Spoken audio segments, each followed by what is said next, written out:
It's Thinker161, and I'm coming on to do another ramble. I'm usually try to do a spoken word then a ramble, but my spoken word that I'm currently working on is not complete. So, and I do have a topic for a ramble, so we're gonna do that first. Well, kind of have a topic. We'll see where it goes. First thing I want to talk about though is tea. Now, tea is like essential. And I just want to talk about tea because so many people don't understand why I drink tea or why I drink so much tea. Tea is just life. Like, tea is just, I mean, there's Jesus. Thank God. Thank you, Father. I love you so much. And then there's tea. He gave us tea. And it's just like, it's life. You drink tea when you're happy. You drink tea when you're sad. You drink tea when you're anxious. You drink tea when you're angry. It's just, it kind of centers you for a second.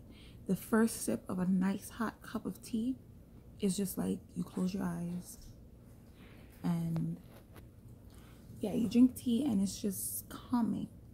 It's just a moment you take and you just, everything disappears for 1 second. It all comes back, but you get that moment. And it just makes you happy for a second. So I encourage everyone to incorporate a cup, at least a cup a day. I have 3, 4, 5 upwards of tea a day, depending on how I feel, depending on my mood. Today I'm pretty happy, so today will probably be like 4 cups. This is my first, and these size cups. Like, we ain't playing no games. This is my favorite teacup. It has all the teas on there. That has spearmint, peppermint, matcha, which is a great tea. It's a green tea powder.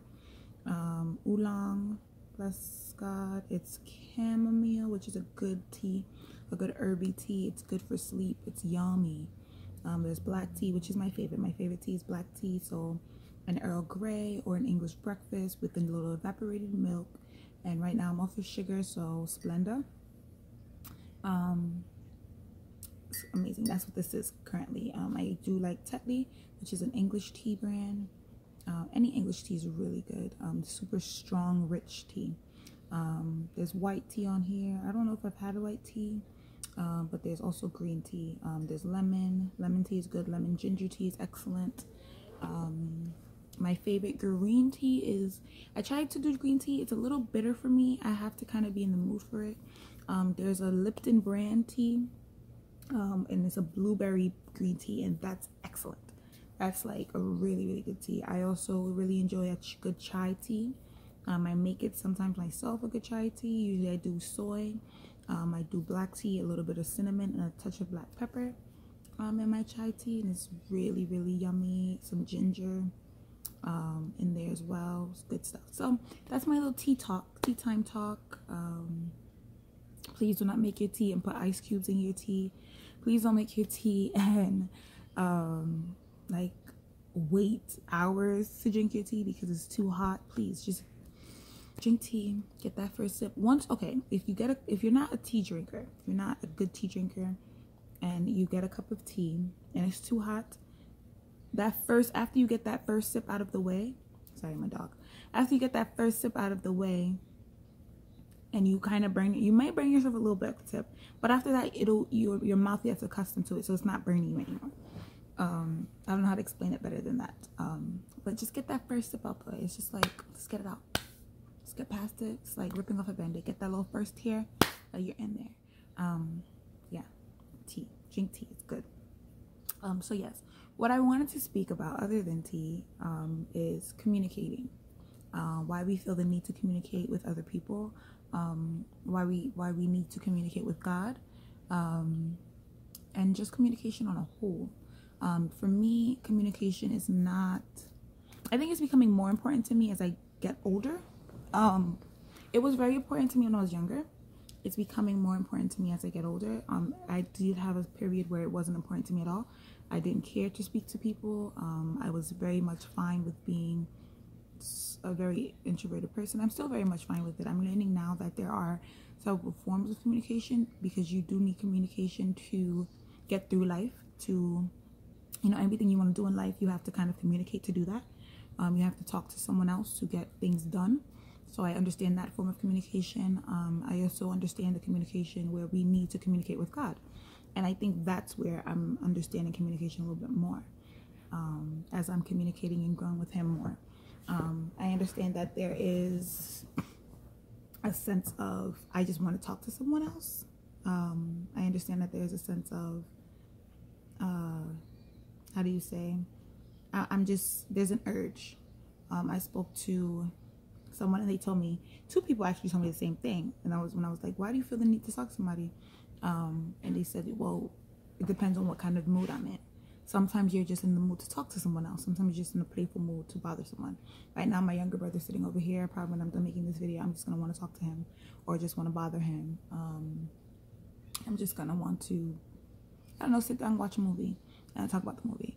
You know, there's certain people I just want to talk to sometimes. And I'm wondering where it stemmed from, because it is an urge you feel. There's an actual feeling you feel to just speak to someone. And I'm wondering what that's about. If I'm thinking about when God created man, and he looked around, he said it wasn't good for the man to be alone.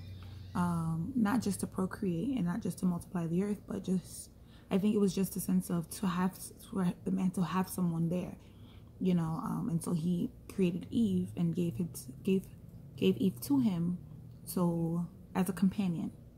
You know, someone he could sit down and reason with other than God. God is a social creature. We see that when he made Adam, he went down in the cool of the day and communicated with him.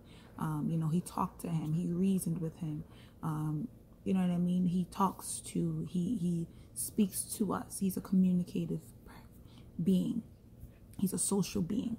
He likes to communicate. He likes when we communicate with him. And so I'm thinking about that to say, okay, I guess it stems from my lineage, you know, spiritually, to say that God just wants us to have that communication with one another. But I'm wondering about why we kind of, okay, so I'm wondering why someone who doesn't communicate as much as someone else is deemed standoffish.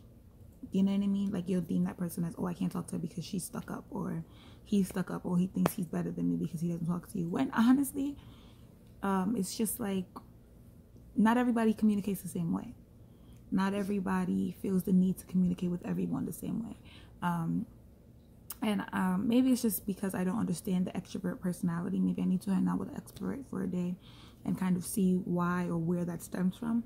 I don't get that. I can be social if I need to be. If you come and speak to me, I'm not going to kind of shun you. I'm going to open up and speak to you. But if I'm not really engaged in you, or engaged in what conversation we're having. I don't like shallow conversation. I don't like empty conversation with everyone. I think there's a time and place for it, because I guess if I'm home, you know, people will say, oh, I just speak randomness and silliness and whatever. And that's true, because I'm at home and I want that interaction with my family. But when I'm outside, I'm not just going to say empty foolishness to you. If we're having a conversation, let it be about something. Let it be substance. Let it be deep. I don't like shallow, open-ended conversations. It's just like, it's way too much room for just foolishness and nonsense to be spoken. I like deep conversation. I like, let's talk about something. Let's get into it. Let's get in the meat and matter. Let's get excited about what we're talking about. Not just, did you see what Kim Kardashian did last week? No, I'm not your girl for that. I'm not saying that it's a bad thing or anything like that. I'm just not that person. And I don't know why that's a bad thing, you know. It's often said that girls shouldn't talk too much. I agree, but I don't think men should talk too much either. I don't think anyone should just be talking just to talk. Because you find that people who just talk too much, they don't really have much to say. If you think about it, or you sit back and listen to them, they're really not saying anything. As opposed to someone who's quieter, when they open their mouth, it's meaningful. When they open their mouth, it's actually, you want to listen. And that's the people I draw to. I like, let's be quiet together. And so when we open our mouths, there's actually something that's coming out. So yes. Also, I just wanted to say, let's think about, you know, are we communicating with God enough? You know, I feel like we get so caught up in wanting to talk to him, wanting to talk to her. Oh my gosh, I missed them so much. I just want to talk to them. Are we saying that about God? Are we just going down to God to say, hey God, I don't want to ask you for anything. I don't want to ask you for forgiveness. I don't want to ask you for a car. I don't want to ask you for money. I don't want to ask you to bless me. I don't want to ask you to heal the sick. I don't want to ask you for anything. I just want to say what's up. I've been thinking about you, and I just wanted to let you know I was thinking about you. How are, like, not how are you because he's God, but kind of how are you because you're God. You know, talk to him. Just tell him that how much you love him for a second. You know what I mean? Just talk to him. Are we doing that? He desires that. That's how we build relationship. That's how communication builds relationship. And I think if we're, you know, if it's empty, we're not really building. And so I had someone tell me that you're not supposed to question God. I don't know where it says it in the book. I'm not sure if I'm just maybe overlooking it. I think what happens is people don't like to question God because we don't really like his answers sometimes. If I'm looking at the book when the Pharisees were trying to question Jesus, and they asked him, like, what's the greatest of all commandments? They were looking for an answer, and they weren't expecting the answer that he gave them. Even when they were about to stone the woman caught for adultery, you know, they were looking for an answer, and they didn't like the answer that he gave them. So we see where people question God. We just don't like the response that God gives us. I was reading Acts 9, I believe it was, where Ananias was told by God to go heal Saul because God had blinded him. And Ananias, when the angel of the Lord came down and said, Ananias was like, yes, Lord, I'm here. What you want? What's going on? I'm here for you. And then he told him, go down and see Saul. And he backed up right away, like, excuse me?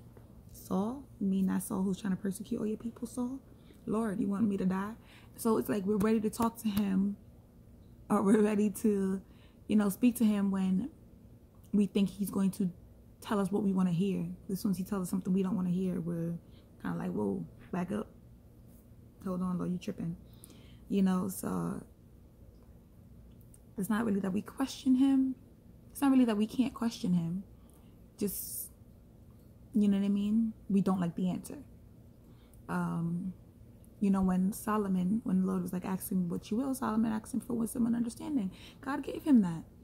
I don't know if Solomon really, when he checked the levels, it's like, do you really want all that knowledge?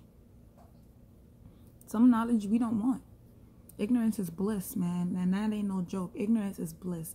If you don't know about it, it can't hurt you. Once you know, though, you know what I mean? Once you know, it becomes real. Once you say something, once you put something out there, it becomes real. And I think that's what we shy away from. That's where the empty conversation comes in. That's where I want to talk, but I don't really want to talk about nothing too deep. I want to talk to God. I want to ask God questions, but I'm not ready for the answers that he's going to give me. You know what I mean? So when we open our mouths, think on these things. Why are we opening our mouths? What are we saying? Are we saying something that has impact? Are we saying something that's impactful? You know what I mean? When we're talking to God, are we saying something with substance? Or are we just doing empty stuff? There's a part, and I'm paraphrasing, but there's a part where he's just like, you talk to me repetitively. And you think it's great because you're saying a lot of words, but all you're doing is repeating yourself to me. Like, I heard you the first time. You don't have to keep saying it in a different way. When we get up to pray and we're just like saying all these grand things, but what are we really saying? Are we just repeating ourselves? Are we just being repetitive? So think on these things. How much are we communicating with God versus how much we want to communicate with other people? I think it's a good thing to communicate. It's a good thing to talk. It's a good thing to speak. It's a good thing to have those relationships. I'm learning that. But I think we should just use caution in those things. When we speak, let's speak with intent. Let's speak with intention. When we communicate with God, let's make sure we're not just repeating ourselves, being repetitive. When we asking him questions, don't expect the cookie cutter answer. Any answer he gives you, that's what it is, because he's God. We might not like it. Sometimes you don't like it because it's like a slap in the face, like, oh, really not really where I need to be. You know what I mean? Sometimes I think we think we're so high in God, we're so up there in God, and then he does one thing and it's just like, whoa, I need to be stepping it up. So yeah, I know this was kind of all over the place, but yeah. So think on those things. Think about your relationships that you have now. What's going on with the communication there. So when we communicate, let it be with substance. When we communicate, let it be good communication, genuine communication, not just random words. Because, you know, the Bible tells us we should study to be quiet. And I think what that is like, not that we should shut up, but just be mindful of what we're saying. Sometimes it's okay to be quiet. Study to be quiet so that when you open your mouth, it's actual substance coming out of there. So think on these things. Comments, put it below. What do you think about when people talk? What are you saying? What are random things that people need to sometimes about? Think on those things. So God loves you. I love you. Peace.